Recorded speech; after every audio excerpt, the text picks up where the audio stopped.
Well, it did zoom back, but kind of okay. I don't.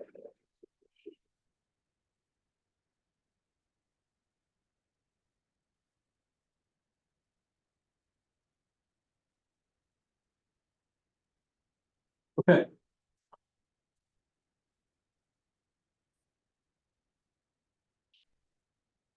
Want to talk about line integral.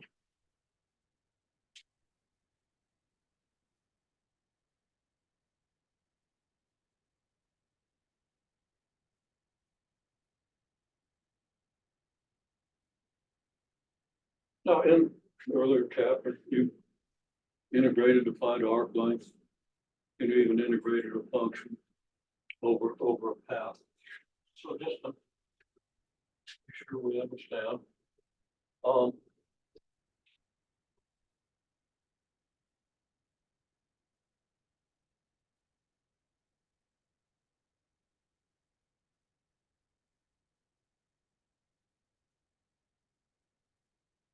let's let x plus t equal now cosine theta.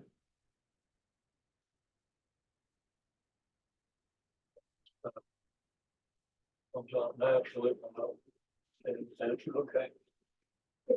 Yeah, we know that's a circle.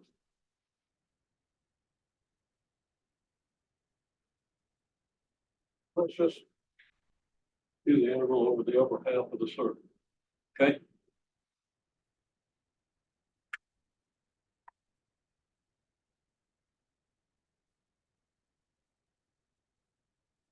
The partition. Yeah.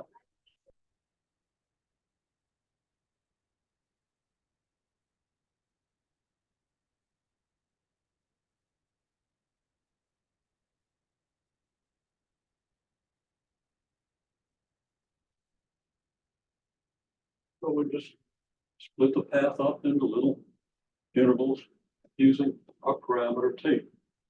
If our t's are close together, then our cosine and sine values will be close together.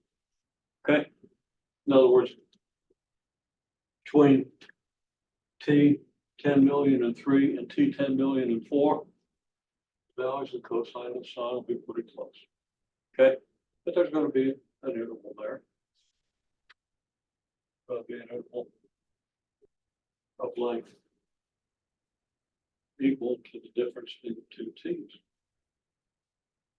Because definition of a radian and what's going on there, and that's worth thinking about. Okay, so we partition the path.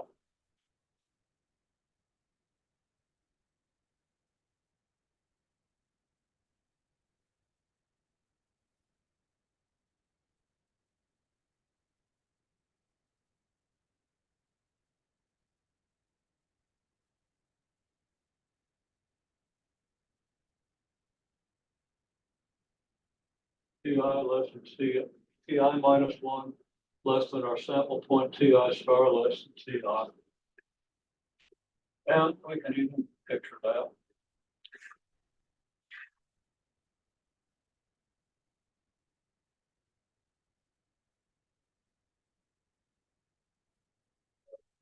Here's our path, and it goes from here.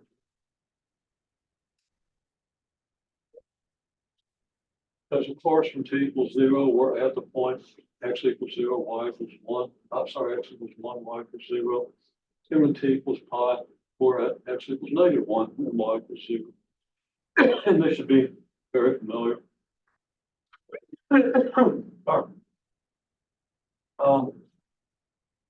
So, what do we want to integrate? Okay, we might want to just integrate to find the arc length, but we might want to integrate something else. Okay, like we might want to find the mass of this thing. Okay, so if we have a mass density,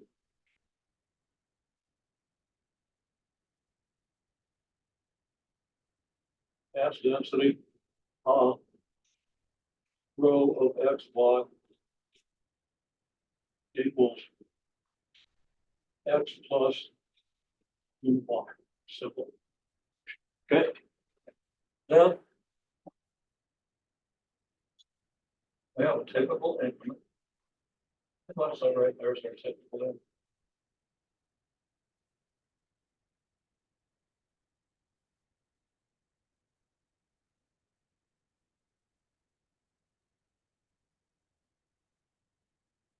X equals what? Y equals what? Now then we do an X star, XI star, and YI star. So tell me, what's XI star and what's YI star?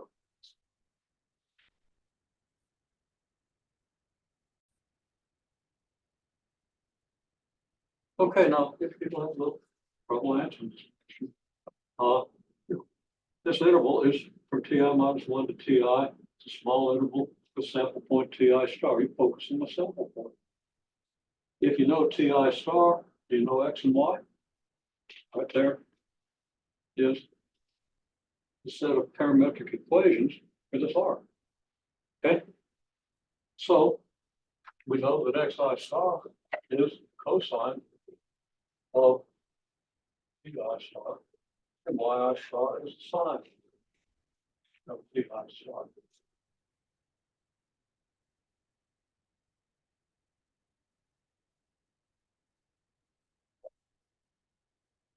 This equals XI star plus 2 YI star, which equals cosine of TI star plus 2 sine of TI star. Okay? So we've partitioned our parameter and expressed everything we need to know about that interval in terms of the parameter.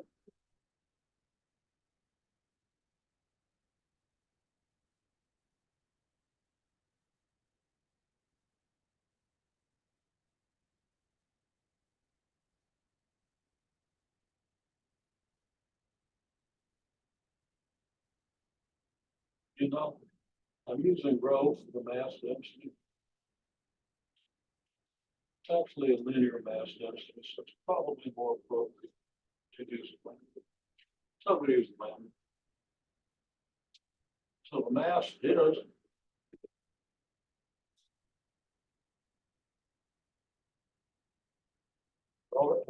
sub I. The contribution of the mass of this interval is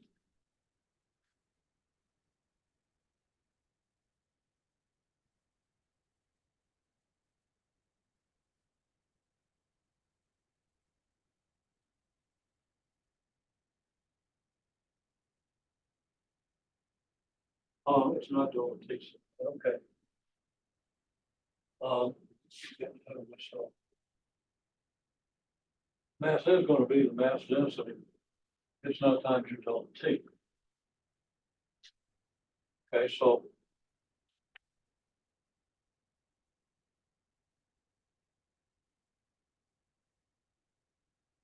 delta S sub I is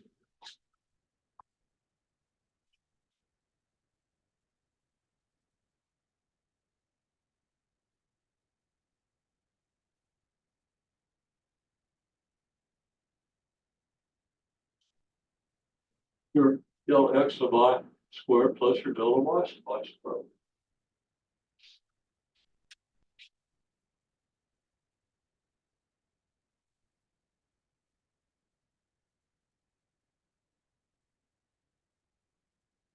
What's delta X sub I and what's delta Y sub I?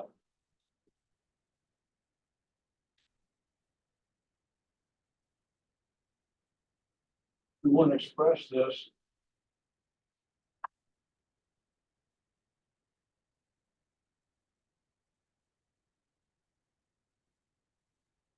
in terms of delta T sub I.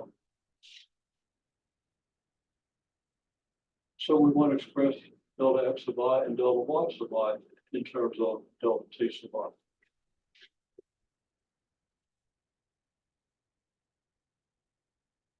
Anybody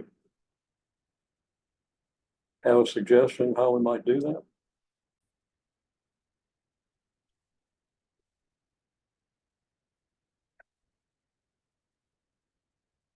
If I'm moving at 60 miles an hour for 3 seconds, how far do I move?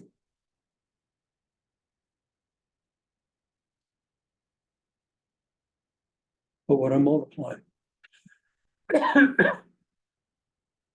Don't worry about conversions. I'm sorry? 1/20 of a mile. This thing turned off. Yeah, it was, now it isn't. 1/20 of a mile. No.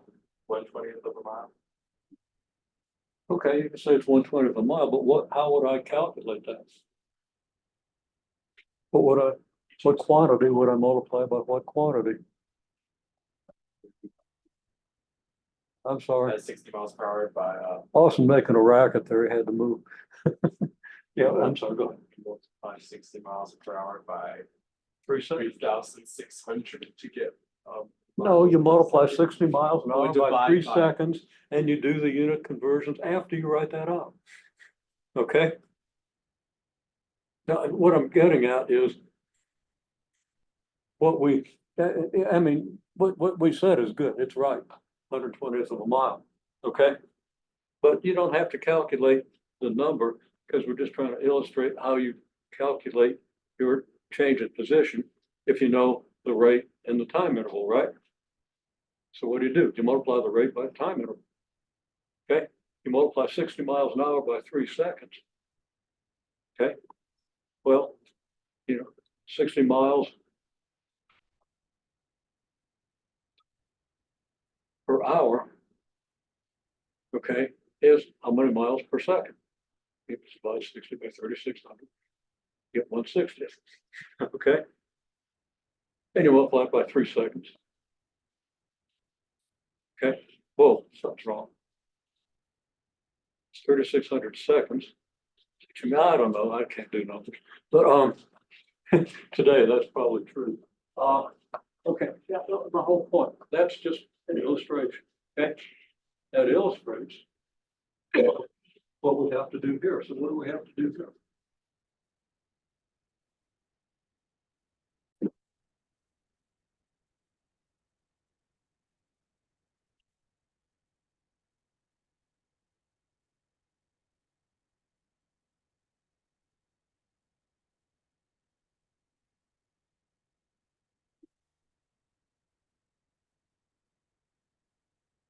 Delta F is V times delta T sub I, which equals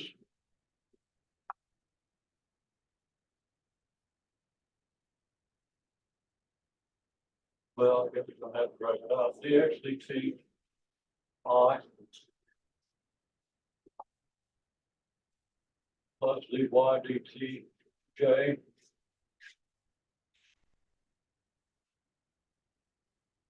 times delta T, right? Where your dx dt and your dy dt are evaluated at your sample point.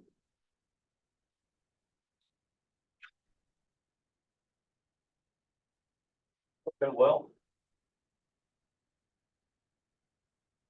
delta S sub I is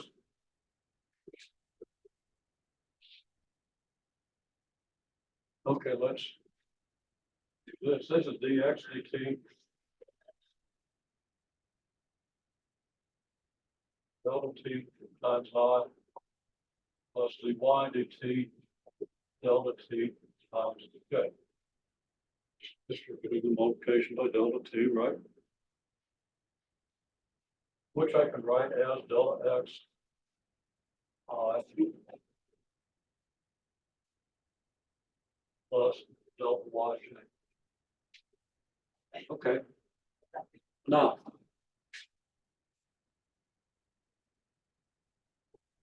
that's your vector delta S sub I. So just to summarize, delta S sub I vector equals delta Xi plus delta Yj. Now we're just trying to find the mass in this increment. So using the fact that delta Si is delta Xi plus delta Yj, we can write delta Si equals delta Xi star and yeah. Okay.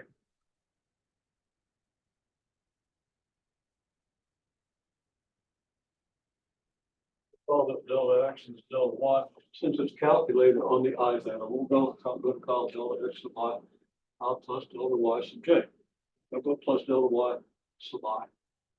Delta X sub I times the I vector plus delta Y sub I times the J vector. I'll give it out, yeah. Okay.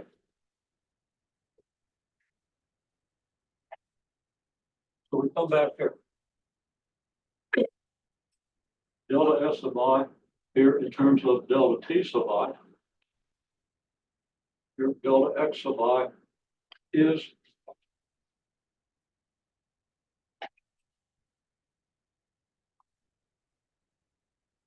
dx dt at dt I star delta Ti. Delta Y sub I is your dy dt at Ti star times delta T sub I. Does that make sense? It's just the rate at which x is changing at time T sub I times the change in time.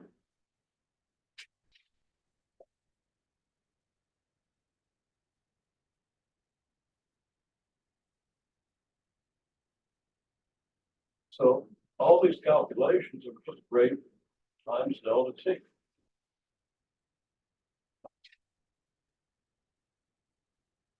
So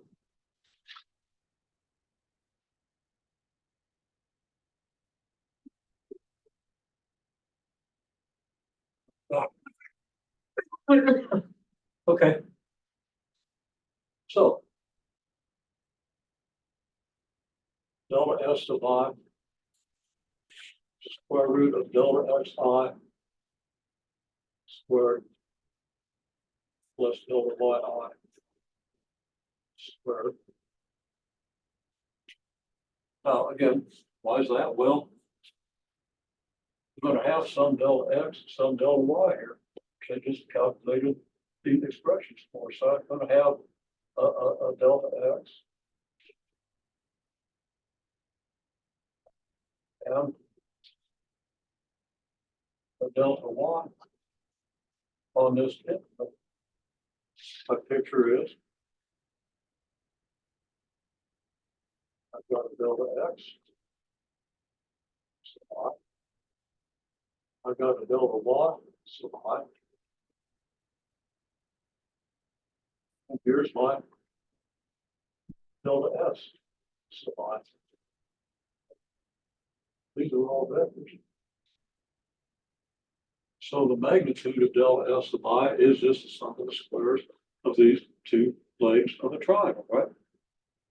By the Pythagorean theorem. That clear? I just like to make sense. And there's your picture. Implicitly, this is the right angle, so I can draw a right triangle here or here. It's going to have legs delta X sub I, delta Y sub I. So the distance I move here is delta S sub I. Okay, there's a vector motion during this interval. And that vector motion has a magnitude. Now, the vector motion is going to be important for another example. Right now, we're just dealing with the magnitude.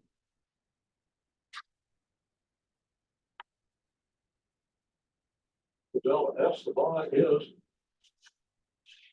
the square root of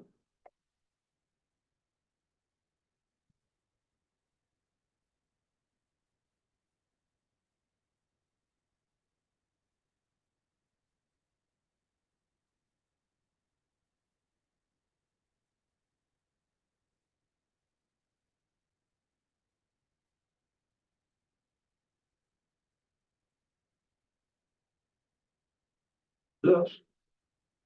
So what's that equal to? What's dx dt at t sub I star? What's dy dt at t sub I star? Shoot, I don't have room. I'm gonna have to rewrite. I've got to multiply this by delta t. I have to write it again it's smaller. It's already too small.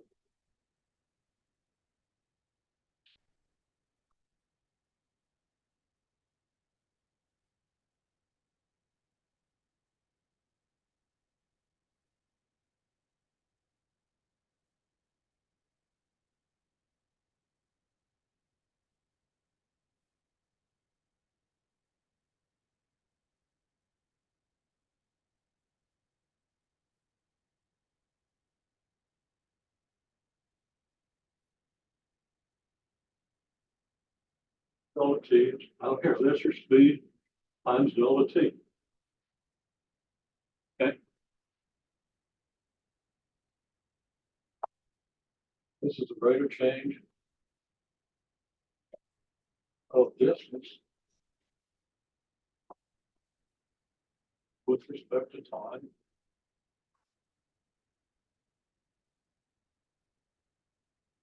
Times delta t. Okay, so, and we then write this in terms of our x of t and y of t functions. What do you get? Said all that when it was off. So this expression here just depends on your parameterization. Just the derivative of this squared plus the derivative of this squared. In this case, those derivatives are the sine and cosine function. Well, one of them is negative, but you're squaring them to find the distance, and you're going to just get one. Okay. If I had a 2 cosine and a sine, and I have 4 cosine squared and a sine, I wouldn't be moving at unit speed anymore. Okay. This parameterization moves me at unit speed around, well, one end of the arc to the other. All right, well, this is how you get your delta S sub I star. It's always dx dt squared plus dy dt squared. But you have to understand that if you're thinking in terms of the tiny increment, okay, it's at ti star. And you have a delta ti, it's not a delta ti star. Okay, so now what's your delta mass?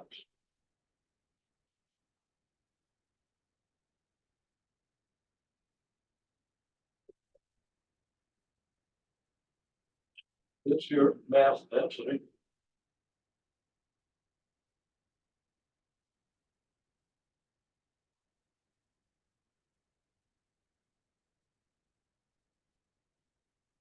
times your delta S sub I, which equals x plus 2y. That's going to be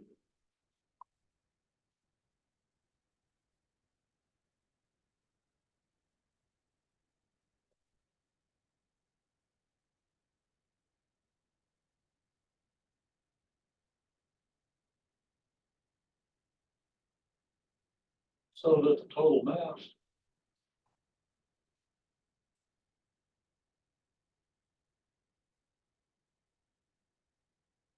sum from I equals 1 to n of your delta n sub I,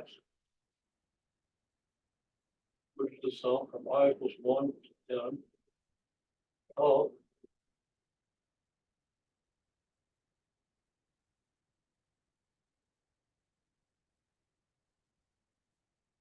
and I looked at my room. It's pretty clear that x sub I star is the cosine of t sub I star, right?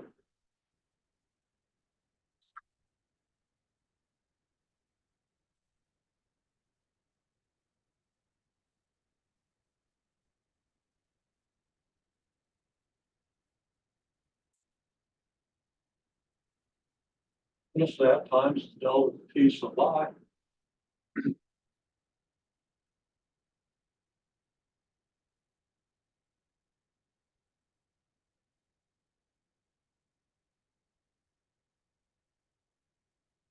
It's actually delta S sub I. The delta S sub I in this case is delta T sub I. In the more general case, delta S sub I is going to be your dx dt squared plus your dy dt squared. If this approaches then the integral,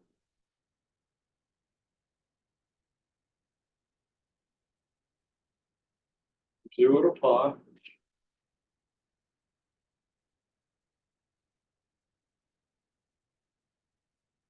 cosine t plus 2 sine t dt. Or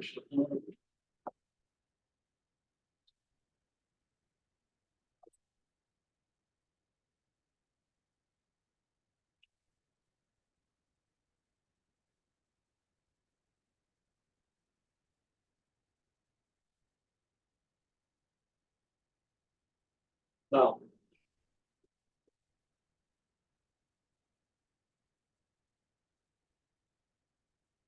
For any cap.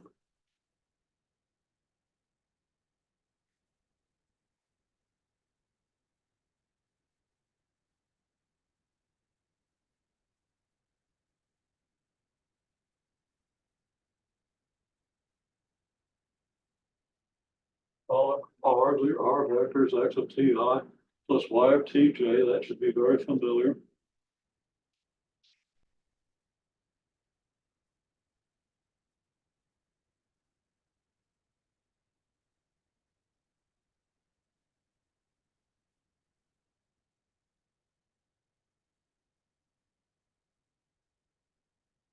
Ds of I, that'll be square root of dx dt squared plus dy dt squared delta t sub I, where your dx dt and your dy dt are evaluated at t sub I star. Okay.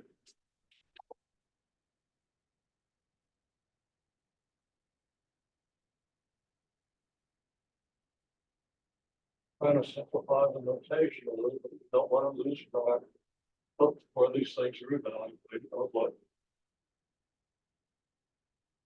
they make. Should be a delta, it's not a ds.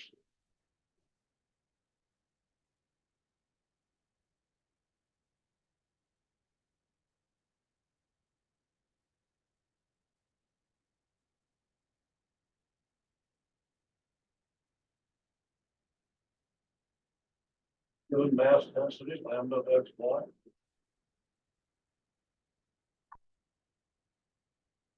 Delta m sub I equals lambda of x sub I star, y sub I star, delta f sub I. Because this is a linear mass density, you multiply it by the length of the interval. Okay.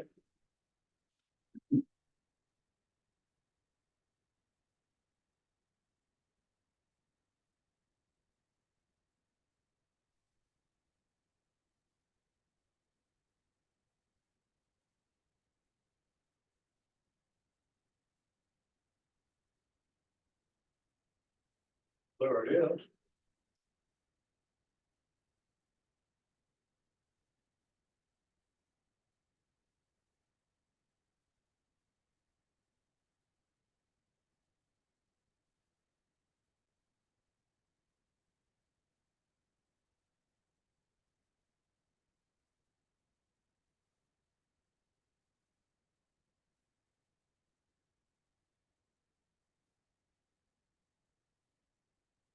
And your delta S sub I is just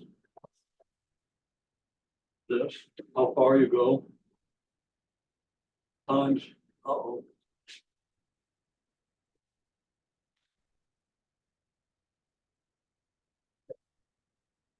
Okay.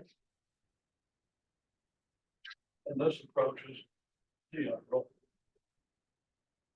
A to B.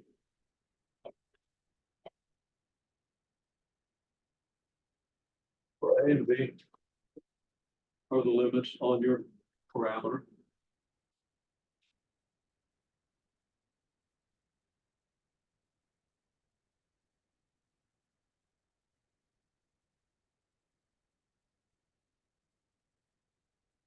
And I'll explicitly put a T on here because T is your variable of integration. So you don't want to write x, y.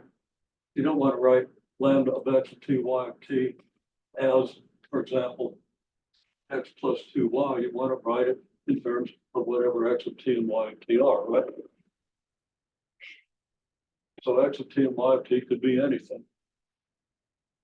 And you're going to write these as function of t. Okay. So just a little reminder.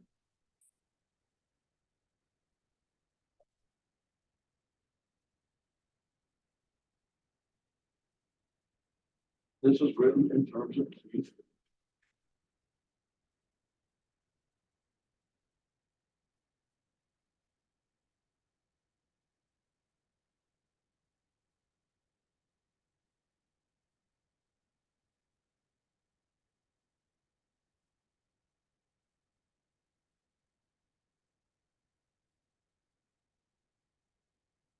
These are also in terms of feet.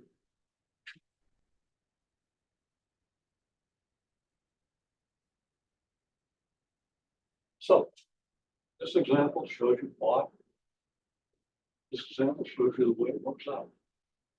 Okay? If you know why and you understand this, and it's not even a formula you memorize, it's something you simply apply conceptually. But if you just memorize the formula and apply it correctly, that ain't bad. Okay? I think you're going to be more secure in a test, more secure in using this in the future, if you understand why this works. Okay? So let's say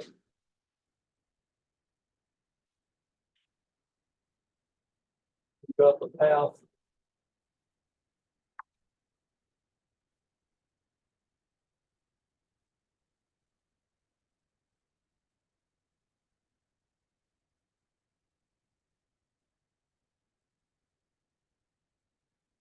x equals t squared, y equals t cubed, t from 0 to 2. That's done. Let's back up. You've seen this expression here in doing line intervals, right? That should be familiar with what you did in line intervals. We're just extending it a little bit. Actually, I'm sorry, arc length intervals. We're just extending. Here's your expression for arc length. You just eliminate this, and right there is your arc length. Now you multiply it by a density, and now you have mass. Okay. You want to find a moment of conversion. What?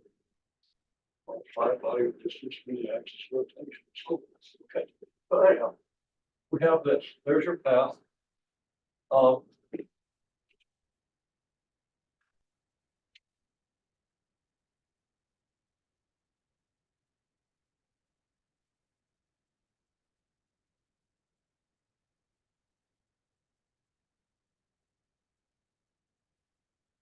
Density, x plus 2y over x plus the simple density function.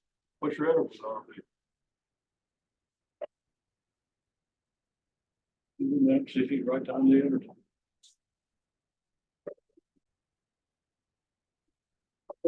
Yeah, more or less. Some you have more. Okay, that helps.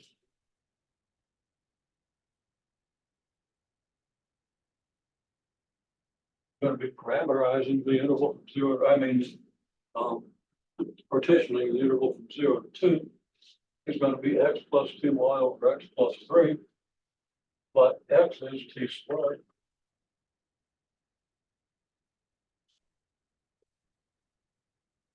So as I said here, in terms of t. Now, if you've written the x's and y's, it's easy then to go ahead and write the t's, but you're not going to have anything to integrate if you just have x and y's, right? So you're going to need to have t's, but that should prompt you. 9 times the square root of L dx dt is 2t quantity squared plus 3t squared quantity squared dt. That's the derivative of x and the derivative of y squared by the Pythagorean theorem. So that doesn't look like it's going to be a particularly easy interval. Might be something you just can't integrate using standard technique, but you can write down the interval. Okay, and once you've written down the integral, as an engineer, if it's something you can't integrate, and you should think integration, because there are insights to be gained from doing that in many cases.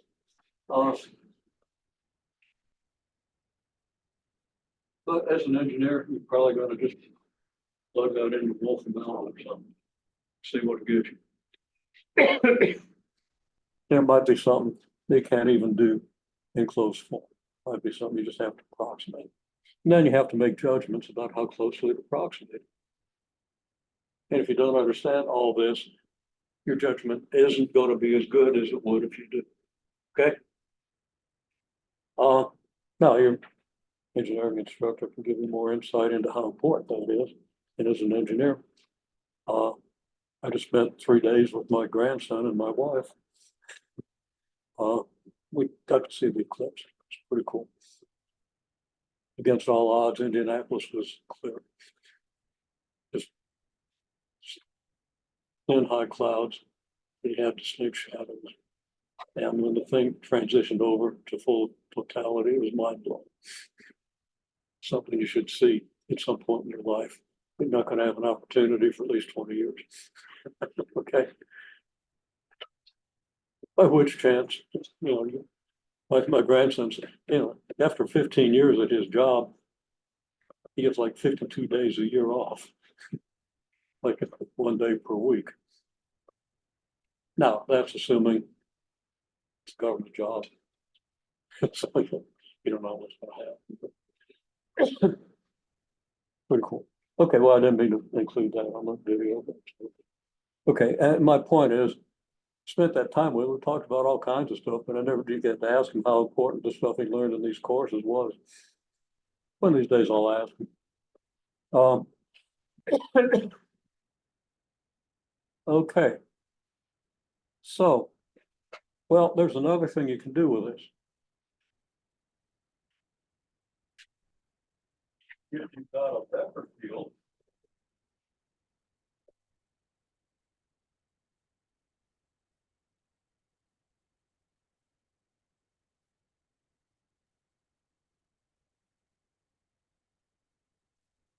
we can integrate, for example.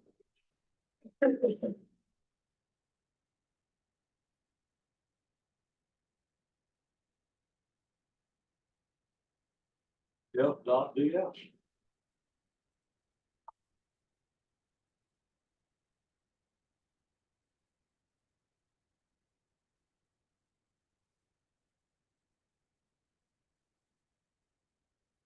Okay. Now, what's that look like? Well, if x is t squared and y is t cubed, we're going to have a vector field that's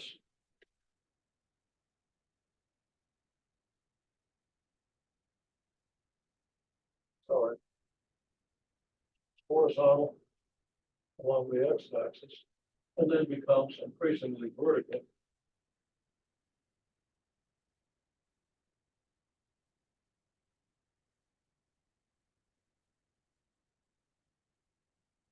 Okay, it's a bad picture, but you're going to have a vector. Okay, and in any interval, you're going to have some vector here. So on your typical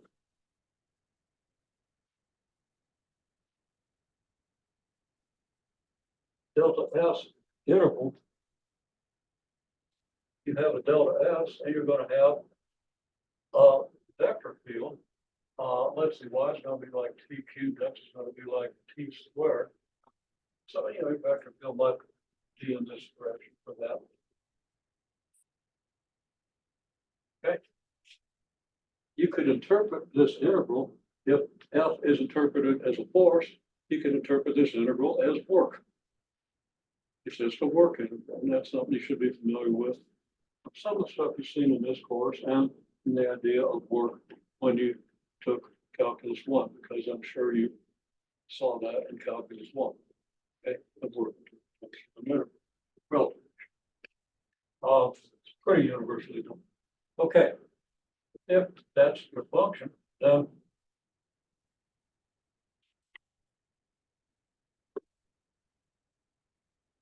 F dot ds is epsilon plus water J dot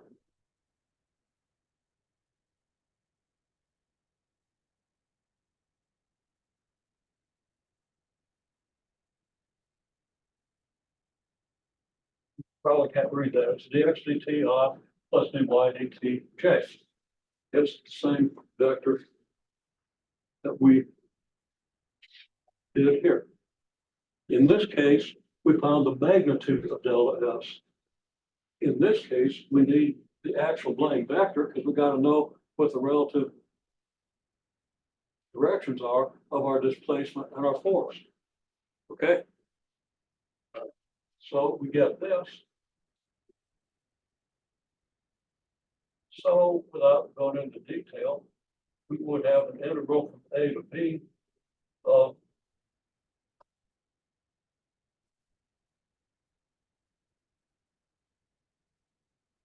I plus yj dotted with dx dt I plus dy dt j times dt. I'm going to erase this thing right in by dt. Oh, well, you'll see the picture if you read your text. Okay. Of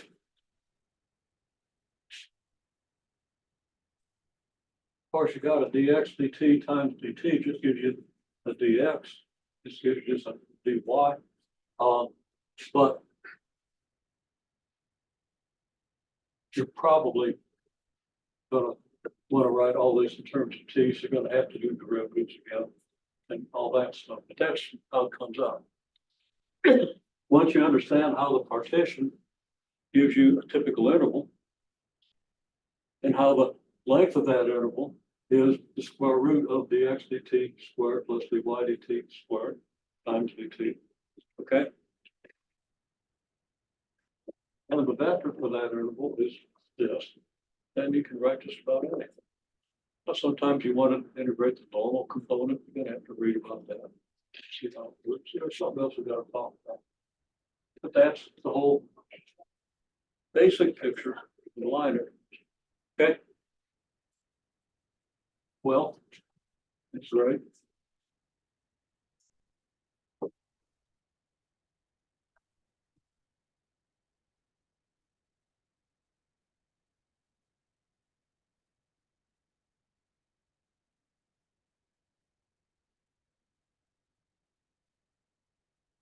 Now we're getting to the really important stuff. Conservative vector fields, they're important. Yeah, physics and engineering. Okay, and it's another discipline that I can't really think of right now, but yeah. I can make up something. Conservative vector fields.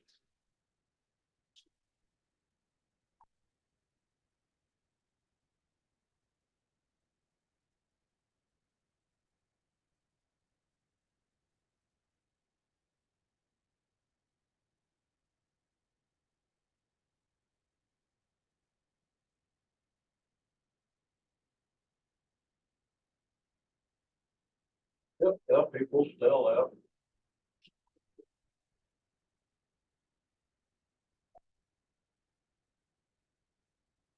Some scalar function. L 12 X Y. And if it's X, Y, Z, or if it's X, Y, Z, W, or X1, X2 up to X 10 million, it's the same thing. Okay. And that's del operator. Of course, that equals fxi. Also one test. Okay. Now,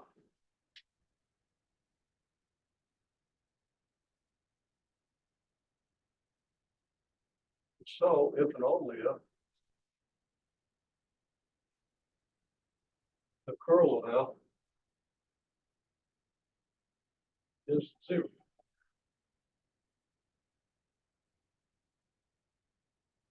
Well, that just comes out to do the curl of this. And you're going to get fxy minus fyx when you do the curl of this thing. Okay. And fxy is equal to fyx. So you're going to get 0. Okay. And if it's not 0, then it's not a gradient. I have to read about that. Okay. I could do the proof. I normally would do the proof, but I'm a little pressed for time. at today and in the semester, is final. Last day of finals, I think, is 4 weeks tomorrow. Okay? Okay, so these are the important things that will help you get through the assignment. Now, the deeper you go into the assignment, the better. I'll talk more about it next time, but got to go on to brainstorm. Okay. Any case, does that halfway make sense? Okay, so example, and if so,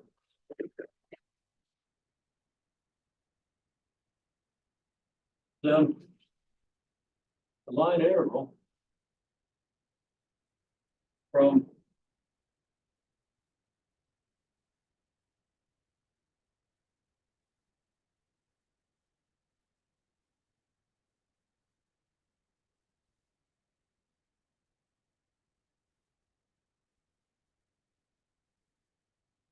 T equals A to T equals B of F dot ds, assuming T is the parameter of your curve.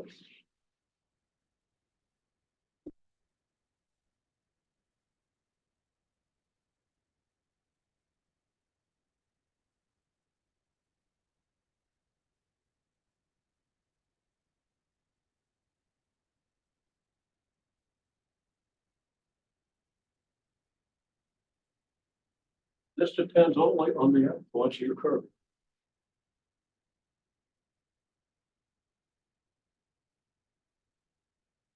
That means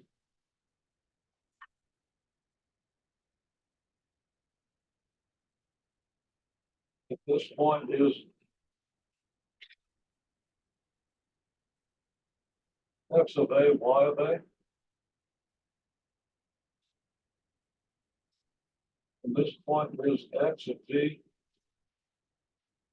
y of V,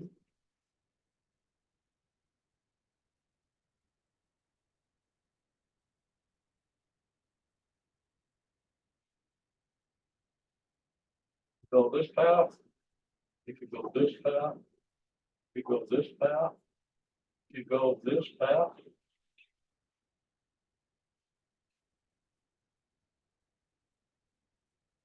You get the same result.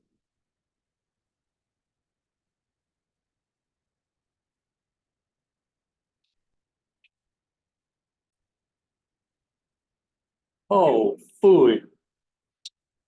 Bad words, bad thoughts, shucks. Okay. Okay, like I gotta go back over this is ridiculous. But we have the conservative vector fields and the idea that the integral of f dot ds depends only on the endpoints, which is f of b minus f of a. I hope I reported that. Okay, just in case, I'll go back and do this in some detail after. Okay. And I want to make sure that's on, because that's really some important stuff. Okay. Now, the application of this idea is, well, let's just apply it to this function here. Okay. Now, we said that this is the case if and only if del cross f equals 0 vector. Okay. Well, if you do del cross f with this function, you're going to get the 0 vector. I just did it using the distributive law. With respect to x, I time time partial respect to xi operating on 3x squared y squared j gives you 6xy squared. Okay, and partial respect to yj operating on this gives you negative 6xy squared k. And of course, I dot I is 0, j dot j is 0. So you've only got to do partial of this with respect to x, partial of this with respect to y, and there it is. It comes out very easy. Now,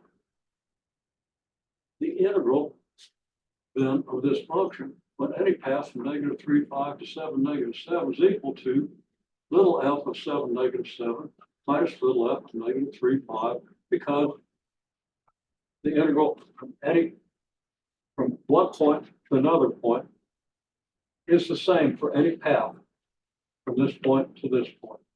That's what the conservative vector field, that's the unique property of conservative vector field. Okay. Okay. for this function, we want the gradient of this function to equal big F, because that's the condition for conservative field. There has to be some potential function, it's called potential function. You think potential energy if you think in physics, okay? Potential function. Take the gradient of potential function, you get this vector function, whose integral will be dependent only on the endpoints, and whose integral will just be little f b minus little f of a, where little f is that function. So we've got to find that function little f, and then we've got the integral. Now that's pretty easy, especially since you almost certainly did something very similar in differential equations. If the gradient of f equals this, the gradient of f is fxi plus fyj. So fxi plus fyj has to equal this, meaning fx has to equal 2xy cubed and fy has to equal 3x squared y squared. Now, at the point where I ask, can anybody give me a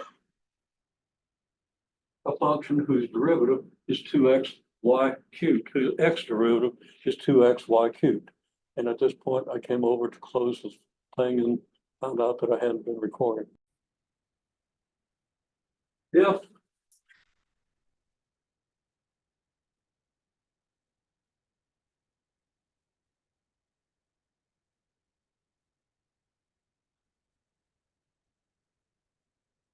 in general, you're going to say L has to equal integral of 2x y cubed with respect to x, which is 2x squared y cubed plus a constant that I'll call C1. Okay. And then if fy equals 3x squared y squared, then F has to be integral of 3x squared y squared. And incidentally, we don't have the 2 there. Okay. Okay.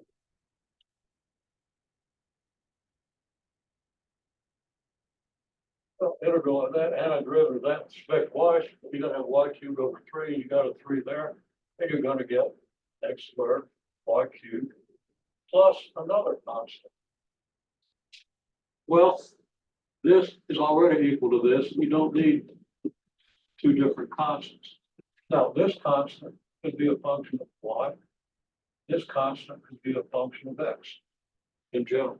Just when you integrate with respect to x, y is, any function of y is constant with respect to that integration. You should have seen this. I expect, I won't say what you should have done. You typically see something very much like this differential equations, which is that look familiar. Solving the exact equation. Okay, maybe it doesn't. Okay, so maybe you didn't get it there, but it's not particularly difficult. Concept that this is a function of y and this is a function of x, maybe a little bit of a stumbling block. As I told you.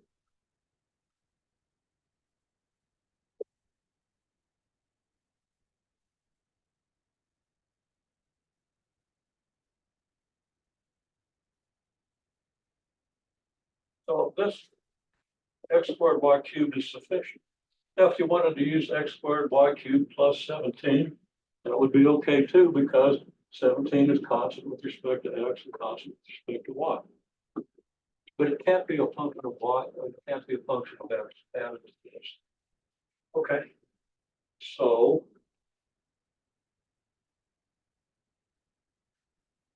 the integral from the point -3, 5 to 0.77 of F dot ds equals little f of 77 minus little f of -3, 5. And little f of 77 is 7 squared times 7 cubed minus -3 squared times 5 cubed. Okay? And you can do the arithmetic, 5 cubes, 125, 9 times 125 is 1125, I think, but I can't tell you what 7 of the things is. Okay? I go up to 7 cubed, 343. After that, I've got to think, and I don't want to have to do that. Okay? But that's just something you punch in your calculator and you get the work done along this path. If this is your force field. Okay? So that's the idea. That's the essence. Not to prove it with the realities of what you do with conservative vector streams. Okay? And of course, if you're given little f, then it's really easy to integrate big F ds. Okay, F dot ds. There are also integrals of normal fields and stuff like that that I don't think you have to worry about that until Monday or Tuesday. All right. So get the mechanics of this stuff down because Tuesday things get very interesting. Okay, now I'm not sure. My development of this was actually recorded, so let's be careful to go over this a little more slowly. Conservative vector fields. The field is conservative if it's equal to the gradient of some scalar function f. Okay, now we know about gradients. If you don't know about gradients, go back and review because you really got to know about gradients. Okay, you really need it for this chapter. I'll stay finals 4 weeks from today. Got a big chapter on vector function or vector calculus, and we're going to get through it. Okay, so make sure that you're on top of what a gradient is. So it's f is conservative if it's a gradient of some scalar function. Okay, and it's so if and only if del cross f equals the 0 vector, and that's illustrated right here. And it's going to be the same. If you do del cross this, you're going to get fxy minus fyx, and fxy and fyx are equal.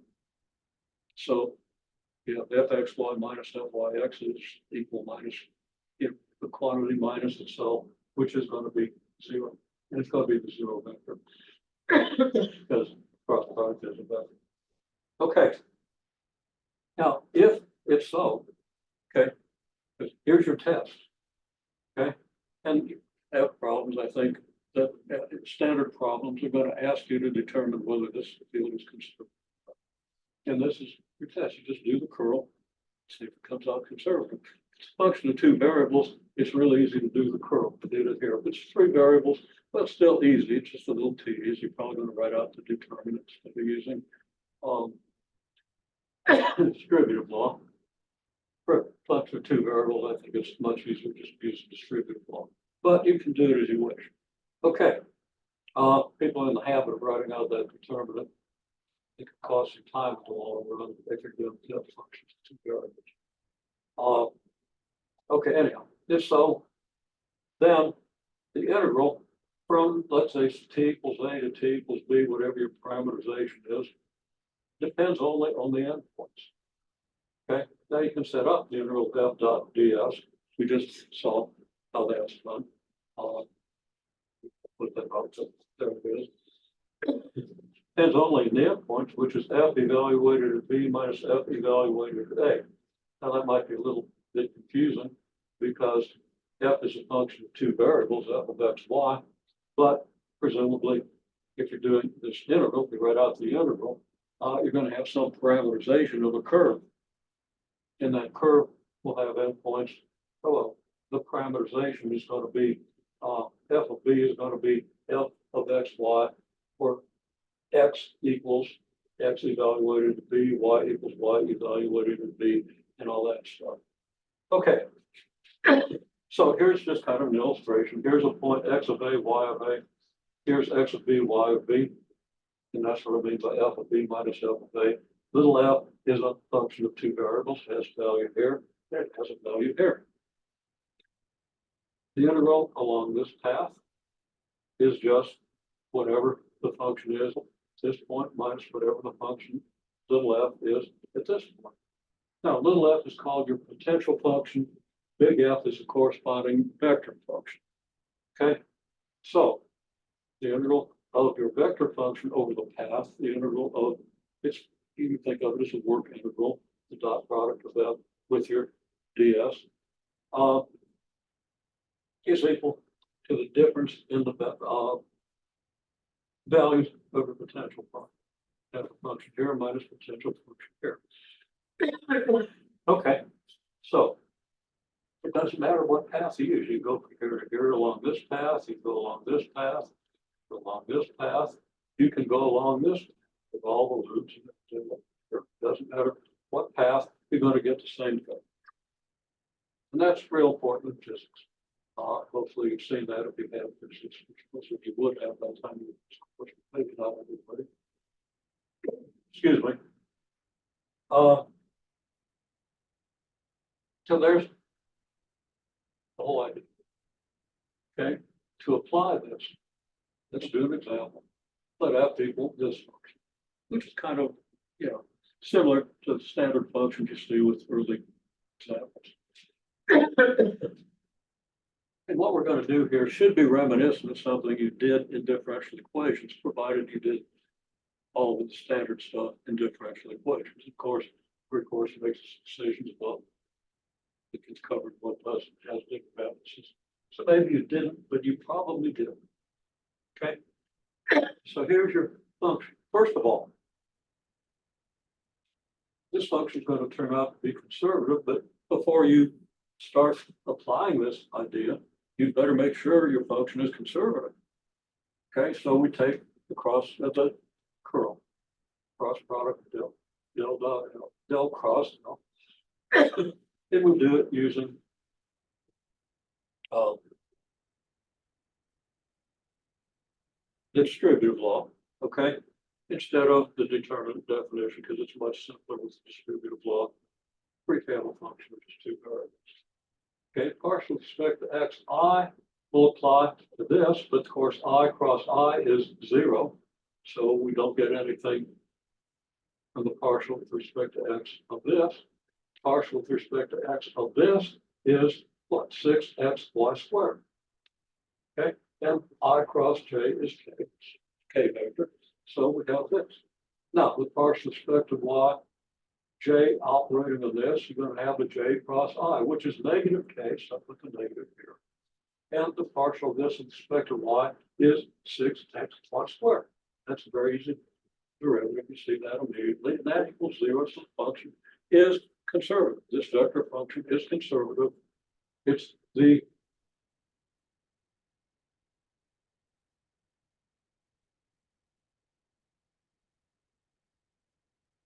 well, it's del f for this, for some potential function. Okay. It follows then that the integral of f dot ds, the negative path of -3 is 7 -7. Is it 7 -7? Did I say that? I did say 7 -7. So I left it -7.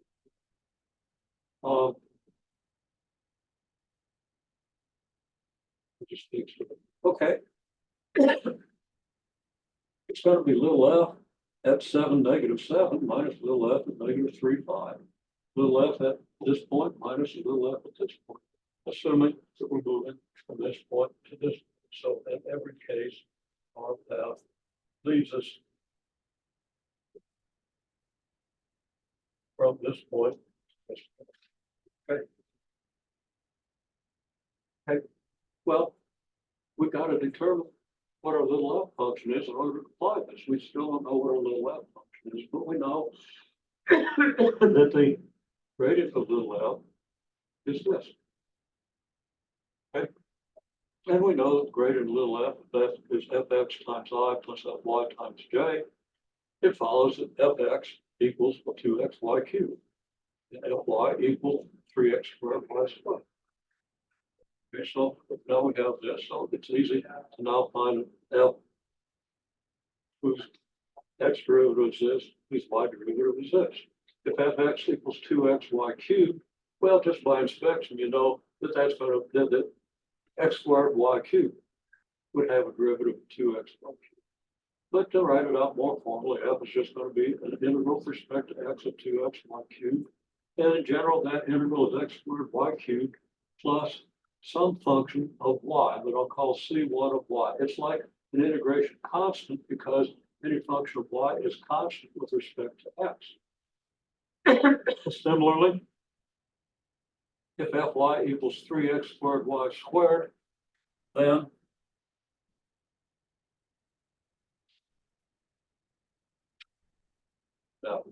should have left it alone. Then f is the integral of 3x squared y squared with respect to y, and integral of 3x squared y squared with respect to y. And the integral is going to be x squared y cubed plus some constant function of x. Well, this has to equal this, so this has to equal this. So you have a constant function of x here, a constant function of y here that you don't need at all. But since this is equal to this has to be equal to this. Some constant function of x equal to some constant function of y is just going to be a constant function. Okay, so if C2 of x and C1 of y could both be 17, but they couldn't have any x or y dependence because these would this and this would then be equal. Counter that if you need to. It follows then that x squared y cubed is sufficient. Just let C2 and C1 be 0. In that case, the integral from this point to this point of f dot ds is just the left of 7, negative 7, minus the left of negative 3, 5, and the left is this, so it's 7, 7 is equal to the negative of 7 squared times 7 cubed, that you can easily figure out, minus the left of negative 3, 5, which is negative 3 squared times 5 cubed, etc. Plug it into your calculator. I think this is like 1125, but do that pretty quickly in my head. But maybe I'm wrong. I can go up to 7 cubed equals 343, but I don't want to multiply that by 49. Although it'd be fairly easy, multiply by 50 is easy, and subtracting and all that stuff. I would not rely on my head right now. Okay, so that's the idea of conservative function. That's the main way it's applied. There is more. There is more to it. Read your text, do your homework. If you have questions, ask them. Okay.